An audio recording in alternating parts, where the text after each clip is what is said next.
चलिए विचार करते हैं पतंजलि के योग सूत्रों पर। अभी तक जो हमने पढ़ा है और जो समझा है उसमें पतंजलि जी ने जो अभी ये नियम बताए वो अभ्यास वैराग्य ही अभी तक नियम पता चला है ना, क्योंकि इसके अलावा तो कुछ नहीं पता चला। आगे कुछ पता चलेगा तो देखेंगे। लेकिन अभी हम जिस सेक्शन को पढ़ रहे हैं, जिस भाग को हम देख रहे हैं उसको समाधिपात कहते हैं। तो समाधिपात क्या है, इसी में सारी डेफिनेशंस, सारे जो हमारे इससे संबंधित जो हमारी जो प्रिंसिपल्स हैं, कॉन्सेप्ट्स हैं, वो बिल्कुल क्लियर होने चाहिए। तभी आगे कुछ जो अभ्यास इत्यादि के बारे में जब बताया जाएगा तब समझ में आएगा। इसी में सब क्लैरिटी होगी। तो हम प्रयास करते हैं इसको आगे देखने का। तो हमने समाधि के दो प्रकार पढ़े। एक पढ़ा संप्रज्ञात समाधि, एक पढ़ा असंप्रज्ञात समाधि। कैसी संप्रज्ञात समाधि होती है? संप्रज्ञात समाधि का मतलब सवितर्क भी कहा जाता है। वितर्क, सविचार, सानंद, सास्मिता, सारूप, ये सब इस प्रकार की समाधि जिसमें हमारे किसी भी अंतःकरण से संबंधित कोई विषय हो, या विशेष तौर पर जब हम भाव से संबंधित है, जैसे आनंद एक प्रकार का अनुभव है, भाव है। वितर्क, विचार, आनंद, अस्मिता। अस्मिता का मतलब होता है हमारी पहचान, ईगो। जो अहम का भाव है उसको अस्मिता कहते हैं। अस्मि यानी हूं, अस्मिता माने होनेपन के भाव पर जो समाधि है। और जब मैं हूं तो मैं एक विशेष रूप में हूं, अपनी एक विशेष आइडेंटिटी है मेरी। तो समाधि is divided into categories definitely. The one is संप्रज्ञात and another is असंप्रज्ञात। संप्रज्ञात का मतलब होता है कि जिसमें हमारे पास कोई ऑब्जेक्ट ऑफ मेडिटेशन होता है। इस तरह से इसके चार रूप बनते हैं। इस तरीके की जो समाधि है वो प्रकृति के डोमेन में होती है, प्रकृति के क्षेत्र में होती है। तो इसलिए इससे जो हमें शक्ति प्राप्त होती है, जो वो समस्त शक्तियां नेचर को, यानी हमारे जो प्रकृति है, जो तीन गुणों से, पांच तत्वों से बनी है, उस पर नियंत्रण पाते हैं हम इस तरीके से संप्रज्ञात समाधि। जैसे सवितर्क समाधि है। तो सवितर्क समाधि कही जाएगी कैसी? संप्रज्ञात। जब किसी वस्तु पर आपका जो है मन या आपका चित्त बार बार बार बार उस पर लगा रहता है तो उसको हम सवितर्क। अच्छा, इसका अर्थ क्या हुआ कि किसी एक वस्तु पर ध्यान लगाना है तो हमें इस उसको अन्य वस्तुओं से अलग भी करना पड़ेगा ना, तभी तो एक वस्तु के ऊपर ध्यान लगाएंगे। इसका मतलब हमारे अंदर धारणा की पराकाष्ठा होगी, तब उस पर ध्यान लगेगा। इस विचार को समझो। इसमें धारणा कैसी है? एक्सटर्नल ऑब्जेक्ट्स भी हो सकते हैं, माइंड का कोई थॉट भी हो सकता है, और उस थॉट पर ही सारा हमको फोकस रखना है। अपने मन को बार बार उसी पर, उसी विचार पर अपनी अवेयरनेस लानी है, उसी पर ध्यान केंद्रित करना है और बाकी विचारों को हटा देना है। तो इस प्रकार से कंट्रोल होता है। किस पर? प्रकृति पर। तो उदाहरण लेते हैं इसमें। अगर हम आजकल के सिद्धांतों को जो लोग समझते हैं कि बहुत बड़े हम, बहुत बड़े उन्होंने कोई व्यवस्थाएं समझ ली हैं, तो देखें कि हम बार बार यदि ये भाव करें और हम अपने मन में एक भाव लाते हैं कि मैं स्वस्थ हो रहा हूँ, मैं रोग मुक्त हो रहा हूँ, अब इस पर बार बार ध्यान करते रहेंगे, करते रहेंगे, करते रहेंगे, तो ये हमारे प्रकृति पर नियंत्रण देगा। प्रकृति यानी शरीर, प्रकृति यानी जगत। हमारा सबसे पास क्या है? प्रकृति का स्वरूप हमारा शरीर। तो इस शरीर में हम कंट्रोल पैदा कर लेंगे, यानी जो हीलिंग नहीं हो रही वो हीलिंग होने लग। तो हमको बस बार बार इसी पर विचार करना है। हीलिंग हो रही है, यानी दो विचार आए।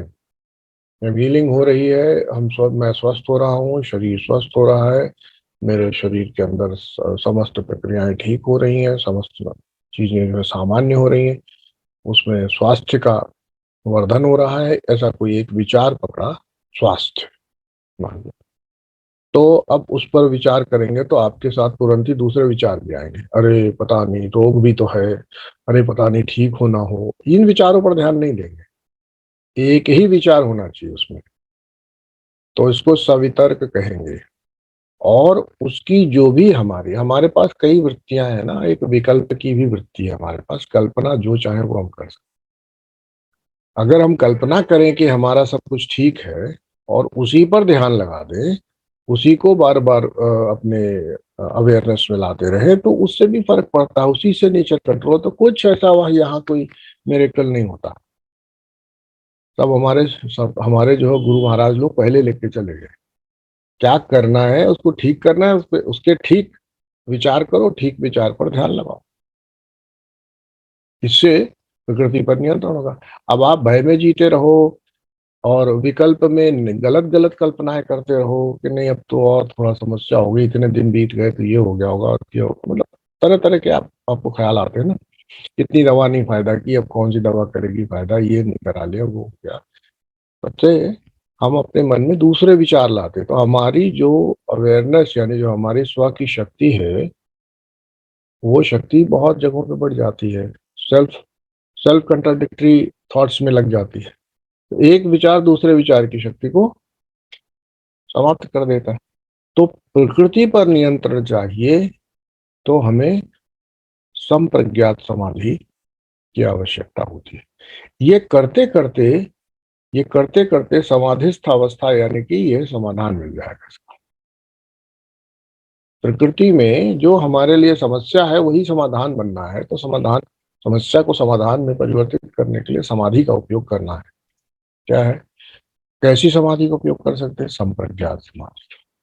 अच्छा, तो ये वैसे तो सवितर्क समाधि कही जाएगी, तो अब जब वस्तुओं पर विचार करना शुरू करेंगे तो हमारे पास बहुत कुछ है विचार करने को। सांख्य की फिलॉसफी में 25 पदार्थ है, 25 तत्व है, और 25 तत्वों में से 24 25 पे तो हम ध्यान कर ही सकते हैं, 25 पे कर सकते हैं, किसी पे भी चाहे, किसी कर्मेंद्रिय, किसी ज्ञानेंद्रिय, किसी तत्व, किसी तन्मात्रा, किसी मन, किसी बुद्धि के, अहंकार के, अस्मिता, प्रकृति, पुरुष तक, ऐसा समझे। तो 25 प्रकार हो सकते हैं। तो जो हमारा मन है, चित्त है, इन्हीं से हमारे अंदर सभी प्रकार की चीजें पैदा होती है, अहंकार भी पैदा होता है, इच्छा भी पैदा होती है ना, और मन भी पैदा होता है। ये सब कॉमन है।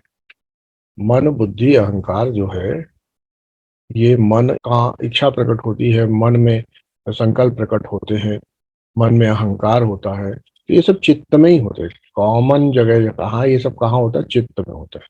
तो ये चित्त ही अहंकार बन जाता है, चित्त ही मन बन जाता है, चित्त ही बुद्धि बन जाता है, समझ रहे ना, चित्त ही इच्छा बन जाता है। तो इसीलिए चित्त की वृत्तियों पर पतंजलि कहते काम करना है, मन की वृत्तियों पर काम नहीं करना। चित्त में बहुत सारी वृत्तियां हैं, उसमें से अहंकार, ईगो भी एक वृत्ति है जिसको अस्मिता कह रहे हैं हम। तो जब भी हम दो चीजों को देखेंगे तो हमारे पास वो कौन सी दो चीजें दिखाई पड़ेंगी? एक तो शक्ति है और दूसरा है पदार्थ, जो ऊर्जा है, पदार्थ है, दो चीजें हैं।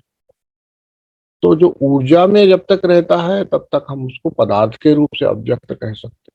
पदार्थ व्यक्त होता है पहले मन में, तो मन में अव्यक्त रहता है। जैसे उदाहरण के तौर पर आप कोई एक मशीन बनाना चाहते हैं, तो मशीन मन में आ गई, अभी मन में आ गई, अभी मशीन प्रकृति में व्यक्त नहीं हुई, अभी अव्यक्त में है। अव्यक्त मशीन जो मन में है अभी, वो फिर व्यक्त होगी प्रकृति के स्थूल पदार्थों में, तब वो हम कहेंगे कि हमारे मन की शक्ति ने मशीन बनाई।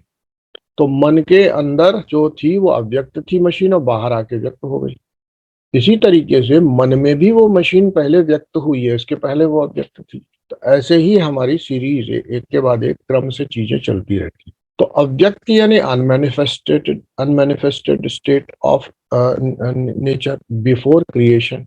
और फिर कोई भी चीज हम कहीं प्रकट कर देंगे तो अनंत काल के लिए नहीं होगी, याद रखेगा, उसका फिर जहां पर जाएगी वहां पर स्थिति होगी, उस समय की तो संहार हो जाएगा फिर वापस। तो ये अव्यक्त से ही शुरू होती है और अव्यक्त में ही चली जाती है। तो प्रकृति में यदि आप कुछ परिवर्तन करते भी हैं, इसके लिए क्यों संप्रज्ञात समाधि को ज्यादा, पतंजलि बाद में कहेंगे कि नहीं इसकी कोई खास ज्यादा जरूरत नहीं है, हालांकि सारी सिद्धियां सारी विभूतियां इसी में है, लेकिन फिर भी कहेंगे कि इसकी जरूरत नहीं है ज्यादा। क्यों? क्योंकि जो भी कुछ आप अव्यक्त से व्यक्त में लाओगे वो अपनी एक साइकिल कंप्लीट करेगा, वापस अव्यक्त हो जाएगा। आज नहीं होगा, समय के काल के सीमा में उसका क्षरण होगा, वो डिस्ट्रॉय होगी और वापस सब्जेक्ट में पहुंच जाएगी। तो ये साइक्लिक मोशन चलता रहता है, और केवल 24 प्रकार के समाधि के बाद जो 25वां तत्व है पुरुष, यहीं पर आपको पूर्ण सत्य जिसे कहते हैं, जो हमेशा आप रहने वाली चीज मिलेगी। इस प्रकार की समाधि जो है वो फिर असंप्रज्ञात समाधि में आ जाएगी। संप्रज्ञात समाधि 24 प्रकार की हो जाएगी, असंप्रज्ञात, और 24 क्या और भी तरीके हो सकते हैं। 24 24 × 3 भी हो सकता है, उसका सत्वगुण, उसका रजोगुण, उसका तमोगुण, किसी भी प्रकार के गुणों पर लगाओ, है ना। फिर उसमें भी क्लिष्ट में भी कर लो तो 72 × 2 हो जाएंगी हर चीज, ठीक है ना। क्योंकि भाई तामसिक चीज भी अच्छी भी लग सकती है और नहीं भी अच्छी लग सकती, हमें संतोष देने वाली भी हो सकती है, हमें नहीं संतोष देने वाली भी हो सकती है। तो बहुत तरीके की समाधि होती है। संप्रज्ञात समाधि के इतने तरीके हैं, इतने तरीके हैं कि आप इसमें खो जाएंगे। तो कहते हैं कि हमें करना क्या है, जो भी पावर्स मिलते हैं हमें ये पावर मिल गया कि हम स्वस्थ कर सकते हैं अपने आप को या स्वस्थ कर सकते हैं दूसरे के शरीर को, तो इससे कुछ फर्क नहीं पड़ता, इससे हमें लिबरेशन नहीं होता। लेकिन इसका ये भी अर्थ नहीं निकाला जाना चाहिए कि यदि आप ये करने में सक्षम हुए तो ये कोई किसी तरह का डिटोरिएशन हो। लेकिन ये बात सत्य है कि यदि इसी में लग जाओगे कि जब पावर आ गई अब तो मैं स्वस्थ कर लेता हूँ, स्वयं को भी कर देता हूँ, दूसरे को भी कर सकता हूँ, तो ये आपके लिए बंधन बन जाए। हर एक चीज का उपयोग है। अब मान लीजिए आपको कोई बहुत तकलीफ हो रही है, किसी वजह से आपका मन चित्त में वो लगातार जो है क्लिष्ट वृत्तियां बनी हुई है कष्ट की, तो उस पर काम किया जा सकता है। काम करके उससे मुक्ति पाओ, छुट्टी करो, बस ये भूल जाओ कि हमारे पास कोई पावर थी। क्लियर प्रिंसिपल्स जब आप रिकॉग्नाइज कर लेते हैं तो मिरेकल्स और पावर्स नहीं समझते हम। हमें पता है कि मन का ये सिद्धांत है, इस प्रकार से मन और शरीर में परिवर्तन किया जा सकता है। तो एक बार हमें वो पता हो गया तो हमने कौन सा मिरेकल किया, हमने तो उसी पावर को यूज किया। जैसे हम जब तक इस बात को नहीं जानते हो कि जो है बिना किसी मीडियम के भी हम अपनी बातें यहाँ से वहां तक ट्रांसमिट कर सकते हैं, तब तक वो मिरेकल है।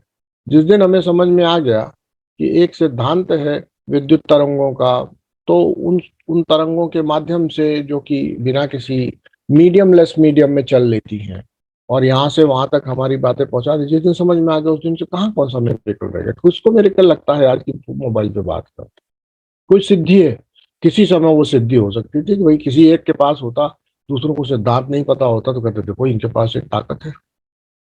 तो इसी प्रकार से जब हम सिद्धांतों को समझ करके जीवन में उपयोग में लाते हैं तो उस सिद्धांतों को क्रेडिट देंगे। हम क्यों क्रेडिट लेंगे? तो हमारे अंदर कौन सा अहंकार आएगा? हमने तो यूटिलाइज किया है। बल्ब हम नहीं जला सकते, बल्ब विद्युत यानी इलेक्ट्रिसिटी ही जला सकते। हमने इलेक्ट्रिसिटी का उपयोग कर लिया और हमने कोई भी कार्य कर लिया, तो अब हम इसके लिए कोई अपने आप को पावरफुल समझने लगे? नहीं। लेकिन फिर भी हमारा मन है और हमारी अपनी भावनाएं, हो सकता है हम कहने लगे कि नहीं हमको ये ज्ञान हुआ, यही हमारा पावर है। इसलिए सबसे बड़ा जो हमारे अहंकार होता है वो होता है ज्ञान का, ठीक है। क्योंकि बाकी चीजें तो ठीक है, कर पाए ना कर पाए, लेकिन कर पाने की समस्त शक्तियां प्रकृति में है। नो हाउ प्रकृति का ही एक अंश है जिसको हम बुद्धि कहते हैं। ये प्रकृति से ही बुद्धि निकलती है। देखो भाई, प्रकृति से मन बुद्धि अहंकार सब निकलता है, और उसका ही प्रकृति जो है अव्यक्त होती है और बाकी तत्व तत्व आदि व्यक्त होते हैं। तो परिवर्तन तो व्यक्त में दिखाई पड़ता है ना। किसी आदमी को लाओ, आओ तुम बैठो यहाँ पे, हम तुम्हारे सारे पाप कर्म पुराने भस्म कर देंगे। ना उसको पता है कि मेरे क्या है और ना भस्म है, तो उसका कोई गारंटी है? आप करते रहो। अव्यक्त का अव्यक्त में ही परिवर्तन कोई मानेगा भी नहीं। तो इसी प्रकार से अव्यक्त में प्रकृति है, व्यक्त में ये प्रकृति है। दो तरह की प्रकृति है ना। प्रकृति जो हमारे पुरुष के जस्ट बाद है, उसकी शक्ति, वो प्रकृति कैसी है हमारे लिए? मन बुद्धि अहंकार के लिए वो प्रकृति अव्यक्त है, अनमैनिफेस्ट है। उससे मैनिफेस्टेशन के फर्स्ट ऑफशूट्स है मन बुद्धि अहंकार, वो चित्त। जिसमें मन बुद्धि अहंकार आदि है, वो प्रकृति का मैनिफेस्टेशन है। ये भी सटल है। इसके बाद फिर ग्रॉस होना शुरू हो जाता है, कर्मेंद्रिय, ज्ञानेंद्रिय और तत्व तन्मात्रा आदि में तो बहुत ग्रॉस हो जाता है। तो प्रकृति ही प्रकृति में खेलती है इसमें। और जानने वाला कौन होता है? जानने वाला पुरुष है। पुरुष के ही प्रकृति से जो पहले अव्यक्त थी, फिर व्यक्त हो जाती है, और फिर व्यक्त होकर के एक समय काल सीमा पर का अपना करने पूर्ण करने के बाद फिर अव्यक्त हो जाती है। और पुरुष क्या है? सिर्फ अवेयर होके, चेतन होके इस सब खेल का आनंद लेता रहता है। अगर हम वृत्ति के साथ सारूप्यता कर लेते हैं तो हम क्या रहते हैं? हम अपनी ख्याति भूल जाते हैं, स्वख्याति, पुरुष की ख्याति भूल जाते हैं। और यदि हम सारूप्यता नहीं करते, हम समझते हैं कि हम दृष्टा मात्र हैं और ये सब खेल अपने आप होता है, प्रकृति का ही खेल है ना। अव्यक्तादीन भूतानी, ये गीता में भी कृष्ण कहते हैं कि शुरुआत में ये समस्त चीजें अव्यक्त रहती हैं, मध्य में व्यक्त होती है अर्जुन, बाद में फिर अव्यक्त हो जाती है। ये सब चलता रहता है। आदि में अव्यक्त भूत रहते हैं। भूत कौन से? यही पंच महाभूत। ये भूत पहले अव्यक्त रहते हैं। किसमें रहते हैं? प्रकृति में। फिर व्यक्त हो जाते हैं, यानी शरीर वरीर दिखाई पड़ने लगते हैं, दुनिया दिखाई पड़ने लगती है, जैसी है वैसी समझ में आने लगती है, परसेप्टेबल हो जाती है। हमारा शरीर और एक औरों के शरीर साथ साथ ही प्रकट होते हैं ना। जब तुम्हारा शरीर प्रकट हुआ तभी तो और शरीरों को समझने की ताकत पैदा हो रही ना। उस समय तो शरीर शरीर इंटरेक्शन होता है ना, और बाद में फिर अव्यक्त हो जाते हैं। तो तुम अर्जुन किसके लिए शोक करते हो? ये कहा, तुम ये जो शोक कर रहे हो कि हम ये मर जाएंगे, वो मर जाएंगे, गुरु जी महाराज को मार रहे हैं, फलाने को मार रहे हैं, इसके लिए क्यों परेशान होते? ये शरीर पहले अव्यक्त थे, अव्यक्त दिखाई पड़ते हैं, कुछ समय में फिर अव्यक्त हो जाएंगे। तुम ना भी मारो तो भी अव्यक्त हो जाएंगे, है तो। कोई नहीं मारे तो अव्यक्त नहीं होंगे क्या? फिर भी वो अव्यक्त हो जाएंगे। तो तुम अपने कर्तव्य का काम करो, जो करना है तुम्हें, इसके चक्कर में ना पड़ो। कौन मरेगा? ना कोई मरता है ना कोई मारता है। तो न मरता है ना मारता है, किसकी दृष्टि से? प्रकृति की दृष्टि से। पर अहंकार की दृष्टि से देखना शुरू करेंगे तो बिल्कुल अहंकार मारता भी है, मरता भी है। तो ये सब जो प्रकृति में हो रहा है, ये सब चलता रहता है। ठीक है। अब सवितर्क समाधि का मतलब होता है हमारे पास कोई प्रश्न है। तर्क माने कोई लॉजिक, कोई क्वेश्चन, तर्क कर रहे हो, बहुत तर्क करते हो, है ना। कोई चीज पर आप ऑब्जेक्शन उठाते हो, उसी को तर्क संगत ऑब्जेक्शन ही आपका मान्य होता। इसको इसीलिए कहा गया सवितर्क, विशेष रूप से जो तर्क किया जाए, है ना। जैसे आपने कहा मेरे पास 13 भाषाओं का ज्ञान है, मान लो आपने कहा, तो अगला आदमी पूछे, हाँ भाई 13 भाषाएं तो आप जानते हैं, लेकिन मैं तो नहीं मानता, क्योंकि जो है आप जो है बैगन का भरता नहीं बना पाते। अब देखो, कोई तर्क नहीं है, कोई कनेक्शन नहीं है कि बैगन का भरते का लैंग्वेज से कोई लेना देना नहीं है, लेकिन फिर भी हम कहने को कह सकते। समझ नहीं बात? तो ये होता है बेकार का तर्क। सही तर्क तो प्रश्न करता है। अच्छा भाई 13 भाषाएं जानते, चलिए इस पर बताइए कि इस भाषा में इसको क्या कहते हैं, इस भाषा में इसको क्या कहते हैं। ये सही तर्क हुआ, है ना। हम जरा समझे। तो इस प्रकार से जितने भी हमारे चीजों के बारे में हमारा प्रश्न हो जी प्रकृति में, कि भाई ये चीज कैसे काम करती है, ठीक है ना, प्रकृति के डोमेन में हमारे पास जितनी इंद्रियां हैं, तत्व आदि हैं, ये कैसे काम करते हैं, ये हमारा प्रश्न होगा। और हम जानना चाहें तो तत्व विशेष, तन्मात्र विशेष, इंद्रिय विशेष, कर्मेंद्रिय विशेष, अंतःकरण के किसी अंग विशेष पर ध्यान लगा करके उस पर अवेयरनेस प्रकट करके उसकी साथ समाधि अवस्था, यानी उसके साथ लगातार हमारी एकता प्रकट हो जाए तो हम उसके बारे में जान जाएंगे। ये हम जान जाएंगे जब हमें प्रश्न होगा, ठीक है। लेकिन हमारा कोई प्रश्न ना हो तो उसको कहें निर्वितर्क। हमें जानना कुछ नहीं है। हम देखो, जब हमारे को जानना होता है ना, तब वो विशेष रूप से हम अपने ज्ञान को लिमिट करने की बात करते हैं। जब हमारा प्रश्न होगा तो हमारा उत्तर सीमित होता है, क्योंकि प्रश्न हमेशा सीमित का किया जाता है। तो सीमित ज्ञान लेना है तो प्रश्न पूछो, और असीमित ज्ञान लेना है किसी भी चीज के बारे में तो फिर प्रश्न मत पूछो, उसके साथ एक हो जाओ। जैसे उदाहरण के तौर पर, यदि प्रधानमंत्री का इंटरव्यू लेने पहुंच जाओ तो तुमको जिस विषय में प्रधानमंत्री के जीवन में, उसके कार्य में, उनके क्रियाओं में, उनके डिसीजन मेकिंग में, उनके थॉट प्रोसेस का जिसका सवाल करोगे उसका जवाब शायद दे भी जाए, मिल भी जाए। लेकिन यदि तुम उनको पूरा जानना चाहते हो तो उन्हीं के साथ एक हो जाओ, तो सब समझ में आ जाएगा, तुम्हारा हर सवाल का जवाब है। प्रधानमंत्री के व्यक्तित्व के साथ एक हो जाने से आपको सब जवाब मिल जाएंगे। अगर तर्क करोगे, पूछोगे, तो एक जवाब मिलेगा, है ना। तो जो निर्वितर्क है समाधि, इस समाधि में ज्यादा ज्ञान उपलब्ध होता है।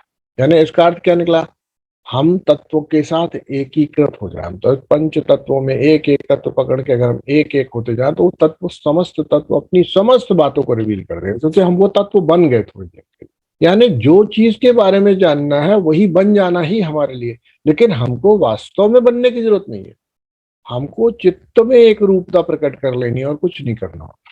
जब गति ब्रह्मांड के, ब्रह्मांडीय खगोलीय चीजों की जब हमारे ऋषि मुनि बता रहे थे कि ये शनि है, ये इतने साल में सूर्य का या पृथ्वी के चारों तरफ घूमता दिखाई पड़ता है, ये इतने वर्ष में घूमता है, तो वो ऐसे थोड़ा ना नाप रहे थे, बैठे हुए थे 22 साल लगा तो पता चला कि हाँ अब यहीं से शुरू किया था।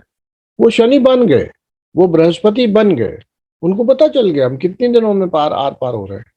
तो ये होता है निर्वितर्क, वही बन जाना। और वो जब शनि बन गए तो उनको समझ में आ गया कि भाई मेरी दुश्मनी किससे है, मैं किसके साथ मित्र हूं, मैं कितने चक्कर काटता हूं, मैं किस कैसा फल देता हूं, मेरी क्या स्वभाव है, सब पता चल रहा है। तो जो हमारे ज्योतिषी लोगों ने, जो हमारे मास्टर्स ने ये ज्ञान उपलब्ध करके दिया है, वो एंशियंट सीयर्स से सब सवितर्क समाधि या सब संप्रज्ञात समाधि के साथ ही दिया है।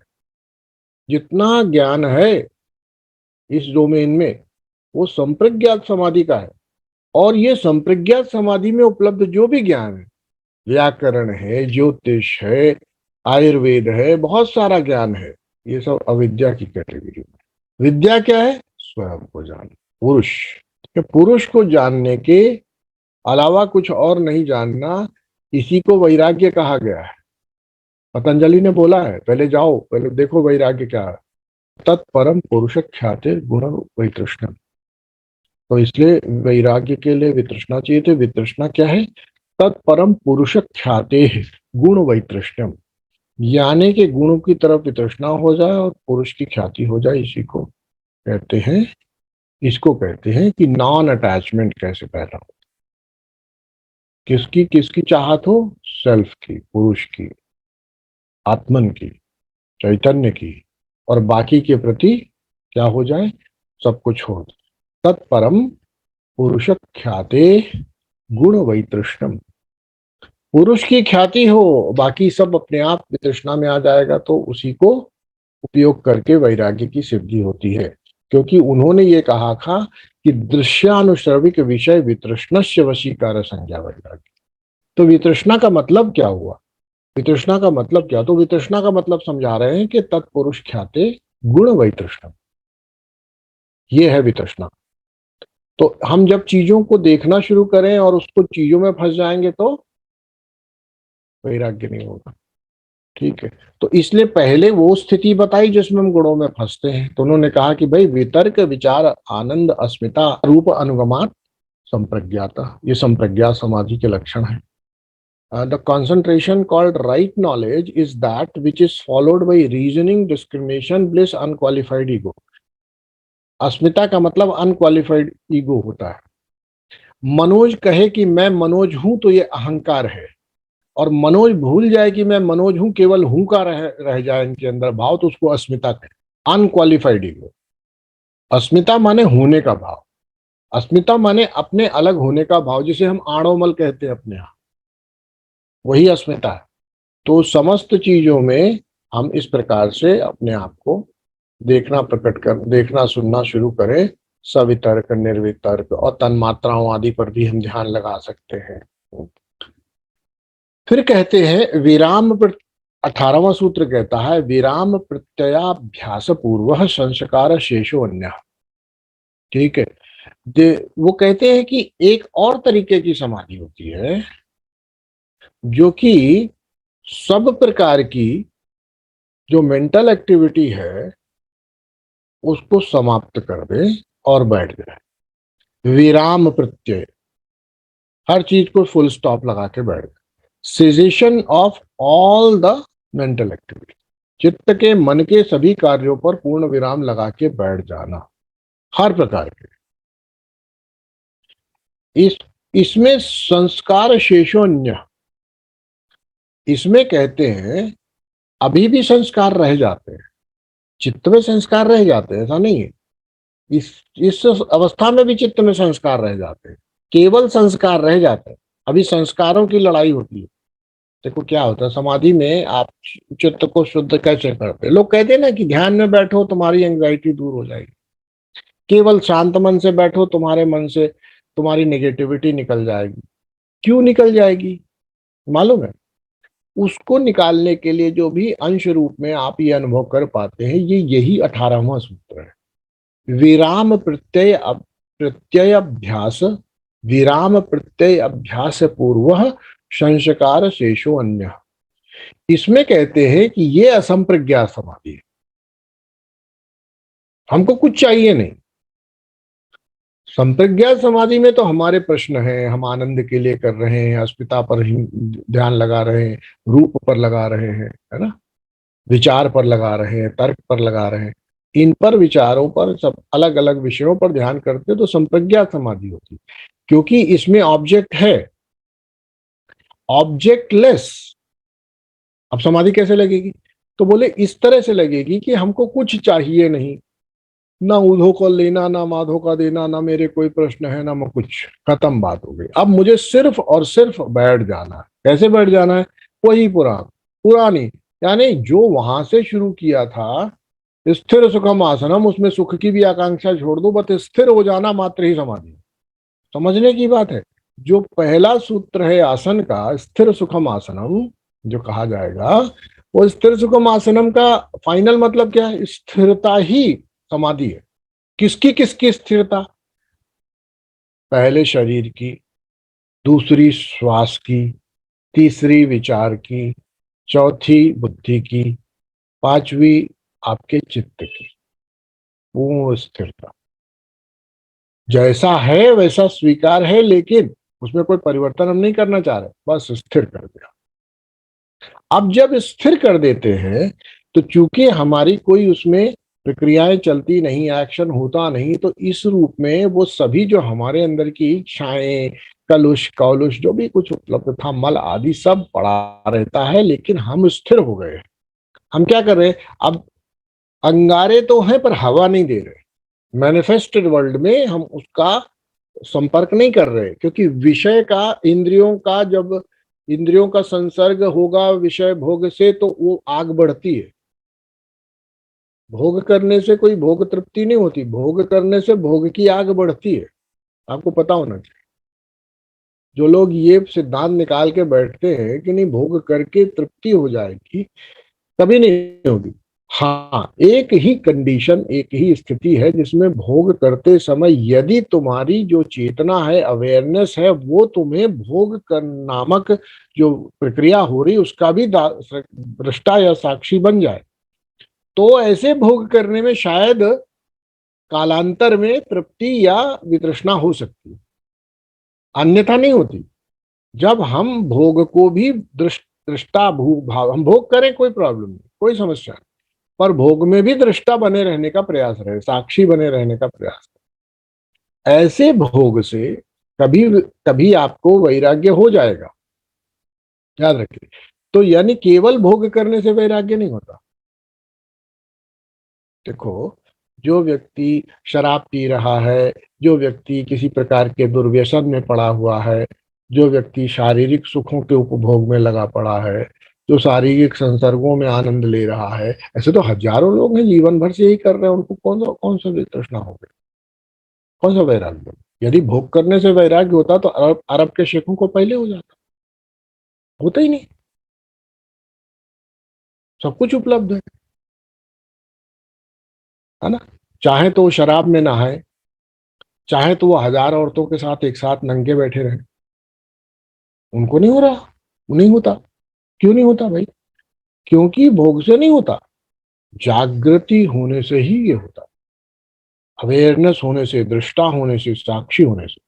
तो हमारे पास अब मान लो, जब ऐसी विराम प्रत्यय कर लिया हमने, हर चीज को रोक दिया, अपने चित्त की समस्त वृत्तियों को रोक दिया, तो चित्तवृत्ति निरोधा योग चित्तवृत्ति निरोधा, यही समाधि है। अब चित्त की वृत्तियों को रोक दिया, लेकिन रोकने से आप एक बात को समझ लीजिएगा, चित्त आप नहीं है, चित्त भी आपका दृष्टा, मतलब चित्त का भी दृष्टा कौन है? आप है।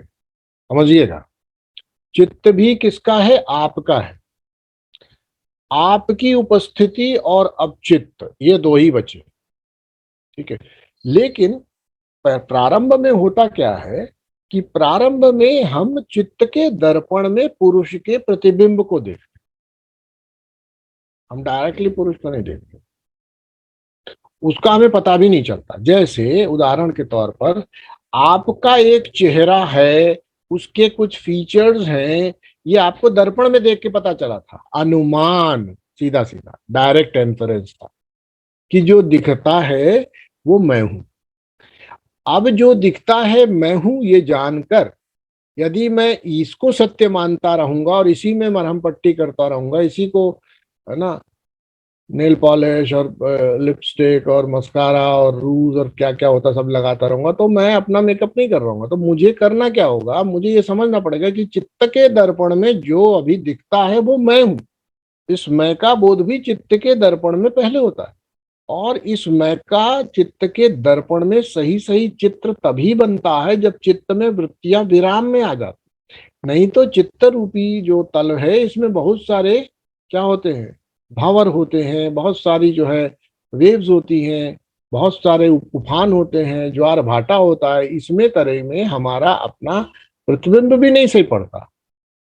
अब क्या हो जाता है, जब हमें अपने सच्चे स्वरूप का दर्पण पर प्रतिबिंब दिखाई पड़ने लगता है, तो उस स्थिति में अब एक बात होती है, हमारा स्वरूप क्या है? सच्चिदानंद। और चित्त में क्या भरा है? समस्या ही समस्या, है ना। चित्त में हर चीज लिमिटेड दिखाई पड़ती है, हर चीज लिमिटेड ही है। ऐसा महसूस करके ही तो चित्त जगत में कर्म कर्म करने में प्रवृत्त होता है, अन्यथा चित्त में ऐसी वृत्तियां क्यों उपलब्ध? हमारा स्वरूप क्या है? पूर्ण, अनंत, सच्चित आनंद। और दुनिया के चित्त में कोई भी चीज ऐसी नहीं है जिसकी सत्ता अनंत हो, सत्य हो और चैतन्य स्वरूप, है कि नहीं? और आनंद देने वाली, सुख दुख देने वाली हो सकती है, लेकिन चित्त में पड़ने वाली कोई भी इमेज दुनिया से जो पड़ती है, उसमें आनंद का लेश मात्र नहीं है, सत नाम की चीज नहीं है, और उसमें चैतन्यता का अभाव। यानी वो जानता तो है, लेकिन टुकड़े टुकड़े में जानता, वो सब कुछ नहीं जानता। तो जानने की चैतन्य इधर है, नॉन चेंजेबल या अनचेंजेबल इटर्नल प्रेजेंस सत्य यहाँ है, the constant bliss which is not moving in the direction of सुख और दुख यहाँ है, शांति और आनंद यहाँ है। ये जो हमारा स्वरूप है, जब ये चित्त पर पड़ने शुरू हो जाता है, तो उसके प्रभाव से जो चित्त की वृत्तियों में, अब वृत्ति तो बची नहीं, अब तो संस्कार बचे, यानी कि अब इंप्रेशंस हैं, लेकिन वो मूविंग इंप्रेशंस नहीं। तो इन संस्कारों पर धीरे धीरे हमारी ही अपने स्वरूप से क्या है, इन दोनों का अब क्या होता है? डिसॉल्व होना शुरू हो जाते हैं धीरे धीरे। भाई, चित्त के इम्प्रेशन भी उतने ही सच नहीं है जितने, उसमें स्मृति नामक एक तत्व है, यदि वो हटा दो, सोचो, सोचना, स्मृति नामक जो तत्व है वो हटा दो, तो चित्त हमेशा ही निर्मल रहेगा। रहेगा कि नहीं रहेगा? जिस समय जो भाव है वो आएगा, लेकिन फिर वो चला जाएगा, है कि नहीं? और स्मृति किसमें किसके साथ जुड़ती है पता है? स्मृति अहम के साथ जुड़ती, जो भी, वो भी चित्त में एक वृत्ति है। अहम यानी कि ईगो, ये भी चित्त में ही पैदा होता है। तो दुनिया में हजार लाखों चीज होती है, कितनी चीज आपको अपने लिए इकट्ठी करते हो? वही इकट्ठी करते हो जो मैं से जुड़ी हो, या मैं को फायदा देने वाली और मैं को नुकसान करने वाली, उसी को आप इकट्ठा करते हो। अन्यथा सब दुनिया में पता नहीं कितनी चीजें हो रही है, उनको आप इकट्ठा नहीं करते, उनको आप, उनके लिए आप अपने जीवन में उनसे कोई फर्क नहीं पड़ता, वो आपका कर्म नहीं बनते, वो आपके संस्कार के भूमि पर आपके लिए क्लिष्ट क्लिष्ट वृत्ति नहीं बनते, वो पड़े रहते हैं। जैसे हजारों चीजें पड़ी हैं लेकिन हमें कोई समस्या नहीं है। हमें समस्या ये है कि हमारे बगल वाले पड़ोसी के पास बड़ी गाड़ी आ गई, हमारे पास नहीं आई। अब उसकी गाड़ी को हमने अपनी कमी या अपनी सिचुएशन से लिंक करके उसको स्टोर कर लिया, तो अब हमें तो तकलीफ भी दे सकती है, आनंद भी दे सकती है। या फिर बगल वाला रहने वाला पड़ोसी कोई नहीं है बल्कि हमारा खुद का लड़का ही है, तो फिर हमें बड़ी खुशी होगी कि बड़ी गाड़ी आ गई। क्यों? तो इस प्रकार से जो हमारी अवस्था है चित्त में पड़ने वाले प्रतिबिंबों की, वो भी कोई परमानेंट नहीं होती, लेकिन उसका क्षरण तभी हो सकता है जब वृत्तियों में ईंधन यानी फ्यूल न डाला जाए। वृत्तियों को फ्यूल करने के लिए उसमें विषय नामक जो ईंधन है वो न डाला। तो संस्कार जैसे रहने दो, आपके अंगारे पड़े रहने दो, पर और ईंधन मत डालो, और उसमें कोयला मत डालो, और उसमें पत्तियां मत डालो, धीरे से बुझ जाएगी। कब तक चलेगी? कब तक जलेगी? जब तक ईंधन नहीं डालोगे जलेगी। तो इसी प्रकार से जब चित्त की वृत्तियों का निरोध कर देते हैं तो इंद्रियों के साथ संपर्क टूट जाने के कारण और हमें ईंधन नहीं मिलता, और सच्चिद आनंद स्वरूप हमारे स्वरूप का प्रतिबिंब वहां पड़ता रहता है, जो कि शांति प्रदान करता है, वैसे ही शांति प्रदान करता है। हमें आज तक किसी एक ऐसी चीज का अनुभव हुआ ही नहीं जो अनंत हो, जिसका कभी परिवर्तन ना हो, जो आनंद स्वरूप हो, जो जो चैतन्य स्वरूप हो, वो हमें चित्त में अनुभव हो रहा है। और हमारे संस्कार भी पड़े हुए हैं जो हमें अपूर्णता का, है ना, अल्पज्ञता का और इस तरीके के सुख दुख का बोध देते हैं। अब इन दोनों के बीच लड़ाई है, अपने आप होती है, इससे कुछ करना नहीं पड़ता। तो क्या होगा? धीरे धीरे हमारे जो संस्कार हैं वो क्या हो जाते हैं? धीरे धीरे क्षीण हो। तो समाधि करने से, यानी कि नियमित रूप से अपने चित्त को स्थिर करके बैठने से लाभ होना शुरू हो जाता है। केवल इतना ही करने मात्र से लाभ होना शुरू हो जाता है। स्वामी विवेकानंद जी अपनी पुस्तक में कहते हैं, अपनी जो उन्होंने कमेंट्री लिखी है, वो कहते हैं कि this is the perfect super conscious असंप्रज्ञात samadhi, the state which gives us freedom. The first state does not give us freedom, does not liberate the soul, which means संप्रज्ञात समाधि। वो फ्रीडम नहीं देती है, वो सोल को लिबरेट नहीं करती, वो शक्तियां जरूर देती है। समस्त शक्तियां मिल जाने के बाद भी मनुष्य बार बार अपने जो गंतव्य स्थान है वहां नहीं पहुंचता, गिर गिर पड़ता है, नीचे पहुंचता है। वही ज्ञानी नाम अपनी चेतांसी देवी भगवती हिसा, वही हाल होता है उसका। तो कहते हैं a man may attain to all powers and yet fall again. Fall means what? अपने स्वरूप में स्थिर न रह पाना, यही है फॉल। तो ये कहते हैं कि यह फॉल कब तक संभव है? बोले जब तक कि हमारा आत्म तत्व है, यानी जो मैं हूं, ये प्रकृति के पार नहीं चला जाता। Until the soul goes beyond nature. Nature means प्रकृति, यहां वो कहना चाह रहा है। यानी 25वें तत्व के जस्ट पहले क्या है? प्रकृति है। 24वां तत्व प्रकृति के पार जाने का जब तक नहीं आपके पास मादा है, तब तक आप बार बार गिरते ही रहेंगे, मतलब वापस आएंगे ही आएंगे, कहने का। और ये कहते हैं कि ये कब मिलता है? कहते हैं ये तब मिलता है जब आप कॉन्शियस कॉन्सेंट्रेशन के बियॉन्ड चले जाए। हम कॉन्सेंट्रेट करते हैं, कॉन्शियसली कॉन्सेंट्रेट करते हैं ना। हम जब कॉन्सेंट्रेट करते हैं तो कॉन्शियसली करते हैं ना, किस चीज पे करना है, कौन सी चीज पे करना है, यानी किसी चीज पर जब हम अपने ध्यान को लगाएंगे तो कॉन्शियस कॉन्सेंट्रेशन ही होगा। अब यहां पर क्या है, अगर हम अनकॉन्शियस कॉन्सेंट्रेशन करना चाहते हैं तो हमें कॉन्सेंट्रेशन रखना है, लेकिन वस्तु नहीं होनी है। बोलो, कर सकते हो? बिना किसी वस्तु के कॉन्सेंट्रेटेड रहे। कॉन्सेंट्रेटेड बिना वस्तु के रहने का मतलब, अब देखो हमारा विचार बदलेगा। जैसे मैं उदाहरण दूं, कॉन्सेंट्रेटेड बिना वस्तु का मतलब क्या होता है? अवेयरनेस। बिना किसी वस्तु के कोई कॉन्सेंट्रेशन करता है, मतलब वस्तु का मतलब होता है सीमित काल और सीमित ज्योग्राफी में, टाइम में अपने सीमित एक लिमिटेड ऑब्जेक्ट में, लिमिटेड टाइम के अंदर, लिमिटेड स्पेस के अंदर अपनी कंसंट्रेशन को लगाना। मान लो वस्तु को हटा दिया जाए, तब बचा क्या? कॉन्सेंट्रेट करने वाला बचा, उसकी पावर ऑफ अवेयरनेस बची, जो कि अब सीमा में नहीं बंधी है। It is not bound in any sort of boundaries. इसी को कहते हैं डिफ्यूज्ड अवेयरनेस।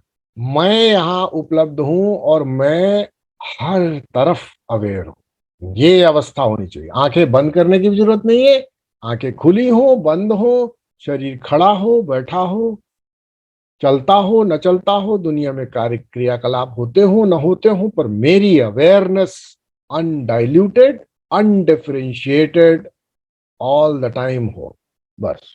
और किस पर हो सकती है? अब ऑब्जेक्ट पर नहीं होगी, पर ऑब्जर्वर तो अपने आप में ऑब्जेक्ट नहीं है ना। ऑब्जर्वर की ओवर अवेयरनेस हो। There are two things in this world, the observer and the observed. Observer is one, observed are many. The concentration means out of many which are being observed, only one should be observed. That is called concentration. Going beyond concentration is let the multiple things remain in the category of observed, but I am not paying any attention and awareness, rather becoming aware of the observer. That is called awareness. That is going beyond conscious concentration. तो हम विवेकानंद जी कहते हैं it is very difficult to attain. समझना, वो व्यक्ति कहता है it is very difficult to attain जिसका कॉन्शियस कंसंट्रेशन ऐसा था कि वो एक बार एक पुस्तक उठाए और ऐसे ऐसे पलट ले आधे घंटे में और बंद करके पकड़ा दे लाइब्रेरियन को, कहे कि पूछ लो कहाँ से क्या पूछना चाहते। वो कह रहा है ऐसे कैलिबर का जिसका कॉन्शियस कंसंट्रेशन है, वो कह रहा है कि going beyond conscious concentration is very difficult. आपके लिए तो कॉन्शियस कंसंट्रेशन ही डिफिकल्ट है। गोइंग बियॉन्ड कॉन्शियस कंसंट्रेशन का मालूम है इसका अर्थ क्या होता है? वैराग्य की पराकाष्ठा। मुझे जीवन में कोई भी वस्तु विशेष की तरफ देखने, सुनने, सूंघने, स्पर्श करने, स्वाद लेने, चखने और या एंटरटेन करने की कोई आवश्यकता नहीं, इच्छा नहीं, इम्पल्स नहीं बची। तभी तो मैं अपने अपने स्वरूप पर ध्यान रख सकता हूं। नहीं तो दुनिया में तो ध्यान जाएगा ना, बटेगा ना। अभी कह रहे दुनिया देखो, पर दुनिया में कॉन्सेंट्रेटेड मत रहो। यानी सारा धान 22 पसेरी, ना कोई अपना ना कोई पराया। जो करणीय है वो किया जाएगा, चाहे वो अपना अपना बच्चा हो चाहे पड़ोसी का। जो करणीय है वो करेंगे, बिना राग द्वेष के, बिना किसी आकांक्षा के। मतलब है किसी भोग की कोई आकांक्षा ही नहीं रह गई है, कोई दरकार नहीं है हमें। तो ऐसा व्यक्ति, ऐसे सन्यासी, ऐसे गुरु, ऐसे महात्मा सबको या तो महात्मा जी कहते नजर आते हैं, सब छोटी से बच्ची से लेकर के बुढ़ी तक अम्मा कहते नजर आते हैं। कोई सब बराबर है, तो उनका किसी से कोई भेद नहीं बचता। तब जब ऐसा व्यक्ति जीवन को इस तरह से देखेगा तो जीवन में कोई विशेष रस तो ले नहीं रहा। अब उसके पास ताकत बची है कि वो अवेयरनेस के, कॉन्सेंट्रेटेड अवेयरनेस के डोमेन से बाहर निकल सके। ऐसा व्यक्ति ही अपने को कॉन्शियस कंसंट्रेशन से कंटिन्यूसली रख सकता है। दूसरी बात रही कभी कभार रख पाने की बात, तो वो कर सकते हैं, लेकिन वही है कि कंट्रोल्ड कंडीशन में ही ऐसा हो। आप आश्रम आए, वहां रहे, वहां बीच अपना दुनियादारी छोड़ दी, 10-15 दिन महीना भर के लिए आए, जैसे उपयोग करने के लिए आप लोगों के पास अभी मौका आए मान लो, है ना। अक्टूबर नवंबर में जो भी व्यवस्था बन रही, आ गए, बैठे वहां पर, फिर दुनिया को छोड़ दिया, भूल गए कि हम किसके बेटे हैं, किसके भाई हैं, किसके पिता हैं, किसके पति हैं। तो उस कंट्रोल्ड एनवायरनमेंट के थोड़े समय के लिए हो सकता है ऐसी कोई विंडो मिल जाए कि आपको इसका रस मिल जाए, एक ग्लिम्स मिल जाए, लेकिन स्थिति नहीं कह सकते। तो उस स्थिति को साधक कहा जाता है। लिमिटेड कंट्रोल्ड कंडीशंस में इस अवस्था को अचीव कर ले और इसका रस चख ले, उसको साधक कहा जाता है। इस अवस्था में हमेशा रमा रह सके, उसी को सिद्ध कहा जाता है। समझ में बात? तो कम से कम साधक तो बने, साधक नाम को तो सार्थक करें, ये व्यवस्था होनी चाहिए। इसके लिए कहते हैं कि एक स्वामी जी एक तरीका बताते हैं, और ये तरीका बड़ा पॉपुलर हुआ, बाद में लोगों ने बड़ा इस पर काम किया। और आप लोगों को यही तरीका शायद पता होगा, जो कि स्वामी विवेकानंद जी ने अपनी इस पुस्तक में पतंजलि योग सूत्र के किया, और ये बड़ा कॉमन है, सबको पता है कैसे करना होता है। ये कहते हैं, कैसे मिलेगा ये? तो कहते हैं its method is to hold the mind as an object. क्या करेंगे इसके लिए? मन को ही एक ऑब्जेक्ट बना दो, अपने अवेयरनेस के ऑब्जेक्ट को क्या बना दो? मन। मन ही हमारा वो ऑब्जेक्ट है जिस पर अब हम लगेंगे। और दूसरा फिर उन्होंने कहा, whenever thought comes strike it down allowing no thoughts to come into mind. कोई थॉट आता है उसको मिटाओ, thus making it an entire vacuum. वो कहते हैं इस तरह से मन को पूरी तरह से शून्य बना। When we can really do this, in that moment we shall attain liberation. That moment we shall attain liberation. आप लगातार इस लिबरेशन में जीना चाहते हो तो आपको अभी और मेहनत करनी पड़ेगी। उस मोमेंट की लिबरेशन को, उस मोमेंट की लिबरेशन को प्राप्त करने के लिए आपको ये काम करना पड़ेगा। सभी लोगों को ध्यान में जो रस आता है ये मोमेंट की लिबरेशन का है ना। जैसे सोने की, सो जाने के मन में कोई विचार नहीं रहता, कोई डर नहीं रहता, भय नहीं रहता, आदि आदि, तो हमको पता भी नहीं रहता कि हमारा ऐसी स्थिति, तो बाद में पता चलता है। तो उससे ज्यादा आनंद लोगों को कब आता है? जब वो जागृत रहे और ध्यान आदि की अवस्था में जाने का प्रयास करे और अपने मन को पूर्णतः शांत करके थोड़ी देर आनंद ले ले, कॉन्शियस हो गए। अटेनमेंट ऑफ लिबरेशन हुई, लिमिटेड टाइम के लिए हुई, और इसी को हमने कहा असंप्रज्ञात समाधि। कहते हैं एक चीज और इसके साथ कहते हैं कि when persons without training and preparation try to make their minds vacant, they are likely to succeed only in covering themselves with tamas, material of ignorance, in which the mind dull and stupid it becomes, and leads them to think that they are making a vacuum of mind. To be able to really do this is manifestation of the greatest strength of the highest control. When this state, asampragyat, super consciousness, is reached, the samadhi becomes seedless, nirbij. इसी को कहते हैं, उसमें कोई बीज नहीं, समझ रहा है? बाकी सब में बीज है, जिसमें भी ऑब्जेक्ट है वो ऑब्जेक्ट ही तो बीज है ना। समस्त ज्ञान का जो भी उस वस्तु विशेष के साथ जोड़ के आपको मिलता है, उस बीज से सब में निकलता है। जितना अलाउ करेगा उतना ज्ञान देगा, जितनी देर उसको उस बीज के साथ रहोगे उतनी उसमें शाखाएं प्रशाखाएं पत्ते फूल फल निकलेंगे, आपको उस तत्व, उस विचार, उस वस्तु से संबंधित समस्त ज्ञान उपलब्ध होगा। ठीक है, जितनी उसकी संभावना है। तो ऐसे को निर्बीज समाधि भी कहते हैं। आप समझे मेरी बात क्या करना है, लेकिन याद रखें ये किसको उपलब्ध होगा? ये उसी को उपलब्ध होगा जिसने अभ्यास और वैराग्य नाम की दो चीजें अपने जीवन में उतारना शुरू किया। अभ्यास क्या करना है? दुनिया से कटो, बस। और वैराग्य क्या करना है? कटने के बाद जो मिलता है उसके प्रति जो जो ताकत आए, पावर आए, उनके प्रति भी मत कुछ अपने जीवन में बहुत उसको बहुत वैल्यू मत देने लगो। तो वैराग्य का ही अभ्यास करना पड़ेगा, और चित्त को वृत्ति शून्य करने का अभ्यास करना पड़ेगा। वृत्ति शून्य तो नहीं करते, पर हम इतना जरूर कर सकते हैं कि क्लिष्ट वृत्तियों को अक्लिष्ट वृत्तियों में परिवर्तित करने के लिए अपने को जिस प्रकार के तर्क लगाने हो, जिस प्रकार के भी तर्क लगाने हो, लगाने। उदाहरण देता हूँ, आपका पैसा गिर गया, अब आपको पता है मिलेगा नहीं, 4 दिन तक क्लिष्ट वृत्ति में जिए, अब क्या करेंगे, अब क्या करेंगे, पुलिस में जाएं क्या, चल रिपोर्ट भी लिखा दिए, सब हो गया। 6 महीने के बाद एनसी लग गई। एनसी मतलब non non non recoverable NR report लग गई, नहीं मिलेगा जी, पुलिस ने भी कह दिया नहीं मिलेगा। फिर 6 महीने तक क्लिष्ट रही अब वृत्ति। अब छठे महीने बाद कहा चलो ठीक है, हमारे कर्म होंगे, इसको मिला होगा, हमारा ड्यू रहा होगा, शांति मिली। अब शांति मिली।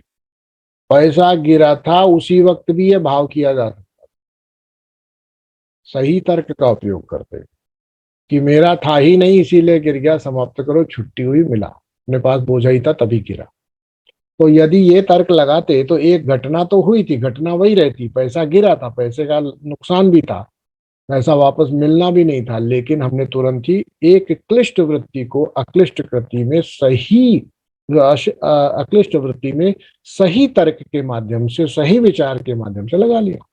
तो हम जीवन में समस्त क्लिष्ट परिस्थितियों के बीच में रहते हुए अपने विचार से, अपनी बुद्धि से, शास्त्रों के अध्ययन से, गुरु महाराज के वचनों से जो शिक्षा मिले उसको लगा करके उन सभी क्लिष्ट परिस्थितियों को अक्लिष्ट में बदल सकें, यही हमारे लिए साध्य है। अर्थ क्या निकला?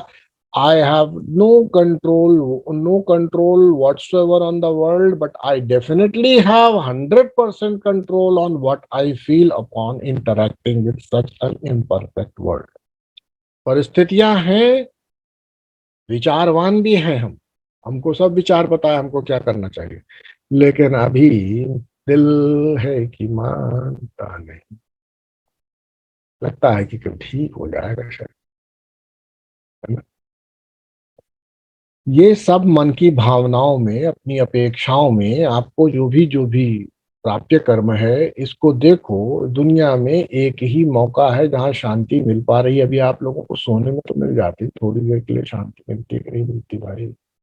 मिलती है ना? आप उसकी प्रक्रिया को समझो।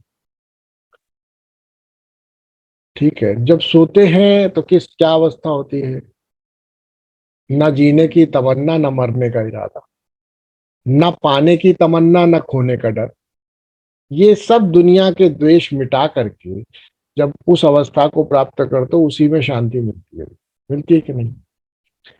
और ये कंपल्सरीली परमात्मा की इच्छा है कि आप ले पा रहे हो, नहीं तो अगर आपके भरोसे छोड़ा जाता तो शायद आप न कर पाते।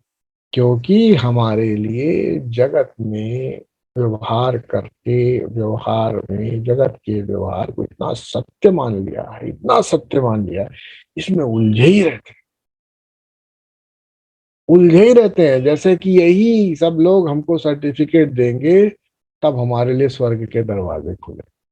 जब तक ये पसंद न हुए, जब तक इनके चेहरे पर मुस्कान न आई, जब तक इन्होंने अप्रूवल न दिया, जब तक इन्होंने न कहा कि तुम बहुत अच्छे हो या अच्छी हो, तब तक तो हम अपने आप को क्या क्या तो भी समझे, हम तो धूल के फूल भी नहीं है। परमात्मा के अंश, सच्चिदानंद स्वरूप, चैतन्य स्वरूप स्वयं अपने आप को भिखारी मान के बैठे और संसार में फंसे पड़े हैं, फंसे पड़े। तो ऐसा व्यक्ति जीवन में कुछ नहीं कर सके। जब कोई बीज नहीं बचता है, ऐसी अवस्था का सिद्ध हो जाता है व्यक्ति, तो फिर जब बीज नहीं बचा तो अगला पेड़ क्यों लगेगा? ये जो पेड़ उगा है ना, ये जो दिखता है ये पेड़ किसी बीज का प्रतिफल है, और समस्त बीजों को भून करके किनारे फेंकना है तो ही अगले शरीर की प्राप्ति नहीं होगी। अगला शरीर मिलेगा तो जीवन में सुख दुख झेलना ही पड़ेगा। कोई जीवन में ऐसा व्यक्ति नहीं हुआ आज तक जो ये कहे कि हमको जीवन में सुख ही सुख मिला, हमको जवानी ही जवानी मिली, हमें बुढ़ापा आया ही नहीं, हमें आनंद ही आनंद मिला। ये केवल योगी कह सकता है, एक साधक कह सकता है, एक ज्ञानी कह सकता है, एक भक्त कह सकता है, अन्यथा कोई और नहीं कह सकता। आप भी अपने जीवन को देखो, किस कैटेगरी में डाल के देखना चाहो। सुबह ज्ञानी, शाम को भक्त, दोपहर को योगी, जो भी बनना चाहो बनो, लेकिन बराबर पसंद। ठीक है, सुबह योगी बन गए, शाम को भगत बन गए, दिन भर कर्म योगी बन गए, तब बने रहो, लेकिन कभी ये स्वीकार मत करो कि तुम ऑर्डिनरी आदमी। हर पल जीवन में मैं साधक हूं, ये कैटेगरी बना लो। मेरे लिए हर कर्म साधना का स्वयं के पास पहुंचने का, अपने स्वरूप को जानने का तरीका है, का मार्ग है। ये दिमाग में बिठा, अपनी आइडेंटिटी डिफाइन करो। तुम कौन हो? तो मैं टीचर नहीं हूं, मैं फटीचर नहीं हूं, ना मेंबर नहीं हूं, डिसमेंबर्ड नहीं हूं, मैं केवल साधक हूं। तो अपनी आइडेंटिटी बदल दो।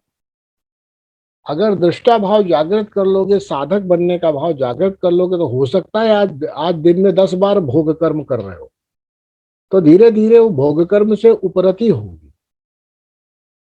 दृष्टा भाव जागृत, अपने अंदर साधक का भाव जागृत हो, मैं साधक हूं। तो भोग आदि करना है जीवन में। आपको बताऊं कि मान लो आपसे कहा जाए कि भाई चलो जरा थोड़ी थोड़ी लगाते हैं, अब तो ऐसा करना, फिर मेरी तरह से पगड़ी पहन लेना, 4 रुद्राक्ष की माला हाथ में भी कुछ, बढ़िया चंदन ललाट पे, और चल करके जरा ऑर्डर करो। क्यों नहीं कर पा रहे मालूम है? अब नहीं कर पाओगे, क्योंकि अब तुमने न केवल अपने मन में ये माना कि साधक हो, बल्कि दूसरों को ये जता भी दिया कि साधक हो।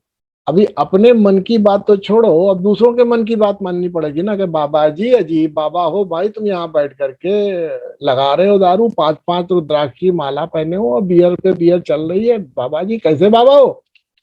अब दूसरा टोक रहा है हमको। तो देखो, हम क्या करते हैं, भोग आदि में हम दूसरों से गाइड हो रहे हैं, अपने मन से नहीं हो रहे। अपने मन से होते तो ना हमें पगड़ी की जरूरत थी, ना माला की जरूरत थी, ना त्रिपुंड की जरूरत थी। हमको बस मानने की जरूरत थी कि हम साधक हैं। हमारी अपनी इमेज में हम साधक होते और उसके लिए किसी बाहर के आडंबर की आवश्यकता ना होती, तो हम वो काम ना करते। हम केवल आडंबर से अपने आप को साधक मानते हो तो अलग बात है। तो साधक को इन बाहरी आडंबरों से मुक्त होकर के अपनी एक इमेज बनानी चाहिए, और इसकी डेफिनेशन बाहर वाली चीजों से नहीं होनी चाहिए। इसकी अपने अंतःकरण में नियम नियमन होना चाहिए, जो भी रेगुलेशन करना है वो अंदर करना है। और ये अपनी इमेज बनाओ, मैं साधक हूँ, अवेयरनेस में जीता हूँ, एकमात्र जीवन का उद्देश्य है भोग नहीं योग।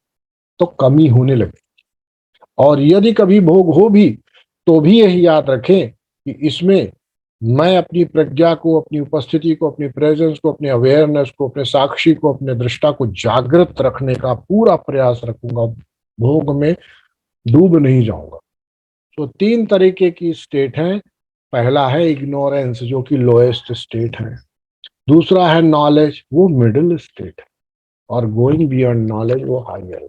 ठीक है, knowledge itself is a manufactured something, a combination है ना। हमारे यहाँ तो कहा जाए ज्ञानम बंधा, कोई मतलब नहीं इस ज्ञान का, गोइंग बियॉन्ड नॉलेज ही अल्टीमेटली तो सही ज्ञान है। तो कम से कम शुरुआत का जो मिडिल नॉलेज है वो तो आना चाहिए ना। मिडिल स्टेप भी तो आओगे, डायरेक्टली जंप नहीं लगता। तो ये मनोबुद्धि अहंकार चित्तानी ना, हम करके करते करते हम तो कुछ है ही नहीं है, खाने वाले खा रहे हैं, पीने वाले पी रहे हैं, हम तो सिर्फ बैठे हुए हैं। तो ज्ञान ये इग्नोरेंस है। ऐसे कोई छलांग नहीं लगा सकता। जब तक ज्ञान के पावदान पे खड़ा नहीं होता, तब तक ज्ञान के पार नहीं जा सकता। इसलिए ऐसा मत सोचना कि नहीं, हमको अभी तक तो हम अज्ञानी थे, एकदम से हम बियॉन्ड नॉलेज चले जाए, नाटक करेंगे, इसके अंतर कुछ नहीं। ठीक है ना। तो हमें 2 चीजों की बहुत ध्यान देना है। पहली बात, हमको तमस से हटना है। पहला सबसे पहला काम है तमस से हटना।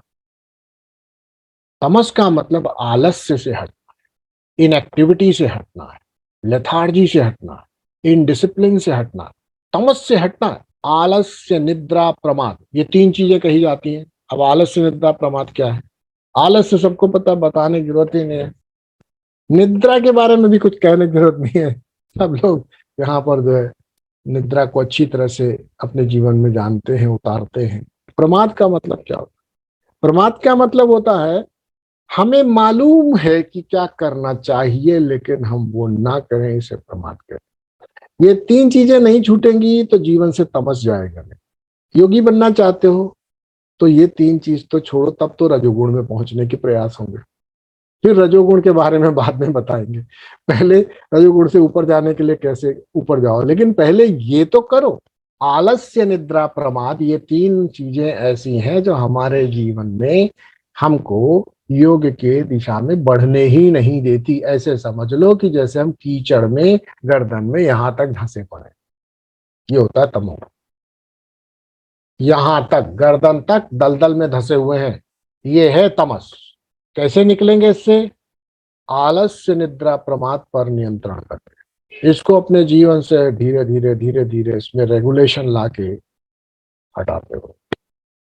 प्रमाद का अर्थ होता है जो हमें मालूम है कि हमें करना चाहिए वो हम करते नहीं, जो हमें मालूम है कि हमें नहीं करना चाहिए वो हम करते। इसी को प्रमाद बोलते। अपने ज्ञान का है, प्रोक्रेस्टिनेशन वेस्टिनेशन नहीं बोलते इसको मनोज जी, इसको बोलते हैं contempt of knowledge. Contempt of knowledge बताता हूं कैसे होता है। हमें मालूम है कि हमें नहीं लेनी चाहिए शाम को, ठीक है, लेकिन हम लेते हैं। हमें मालूम है कि हमें उच्छृंखल वृत्ति नहीं रखनी चाहिए, हमें प्रयास करना चाहिए अपने जीवन में एक डिसिप्लिन, अनुशासन, पर हम नहीं मानते। हमें पता है कंटेम्प्ट ऑफ नॉलेज है कि नहीं। तो साधक को जब कंटेम्प्ट ऑफ नॉलेज करे और उसके बाद उसके उसके लिए तर्क भी दे, तो वो प्रमादियों में भी महाप्रमादियों का राजा है। आलस्य भी करे और फिर तर्क भी दे, व्यभिचार भी करे और फिर तर्क भी दे, नशा करे और तर्क दे, अपने लिए कोई आदर्श न बना के जिए और तर्क दे, जानते हुए भी कि आदर्श होना चाहिए, जानते हुए भी कि जीवन में अनुशासन होना चाहिए, जानते हुए कि जीवन में व्यभिचार नहीं होना चाहिए, जानते हुए कि जीवन में व्यसन नहीं होना चाहिए, जानते हुए कि जीवन में क्रोध नहीं होना चाहिए, जानते हुए कि जीवन में काम के साम्राज्य में नहीं घुसना चाहिए या उसमें नियमन प्रकट होना चाहिए, लेकिन फिर भी अपने समस्त ज्ञान का की अवहेलना करना, उसका कंटेम्प्ट, उसको कंप्लीटली रिडिक्यूल करना, इसी को प्रमाद बोलते, कंटेम्प्ट ऑफ नॉलेज। समझ में आया? कोई प्रोक्रास्टिनेशन नहीं। प्रोक्रास्टिनेशन तो बड़ी बात हो गई, दूर की बात हो गई। पहले जो करना चाहिए वो तो कर नहीं पा रहे, तो कम से कम जो नहीं करना चाहिए वो तो ना करो। दो स्थिति होती है, जो नहीं करना चाहिए वो ना करो कम से कम। वहां तो कुछ सीकिंग है नहीं कि तुम जाके एक्टिविटी करो, बल्कि आपसे तो कहा जाए भैया ये वाली एक्टिविटी बंद कर दो, आलसी हो जाओ इस दिशा में। और फिर होता है करने वाली बात। तो जो करना नहीं चाहिए वो कर रहे हो, पहले उसको छोड़ भी दो, और जो करना चाहिए उसको करने की दिशा में प्रयास करने लगो। और ये नियम बना लो अपने लिए कि दिन में रोजाना अपने जीवन में जो किया जाना चाहिए वो मैं करूं, और जो नहीं किया जाना चाहिए उससे मैं दूर रहूं। जो मुझे मालूम है, अलग से मुझे कोई ज्ञान देने की जरूरत नहीं भाई।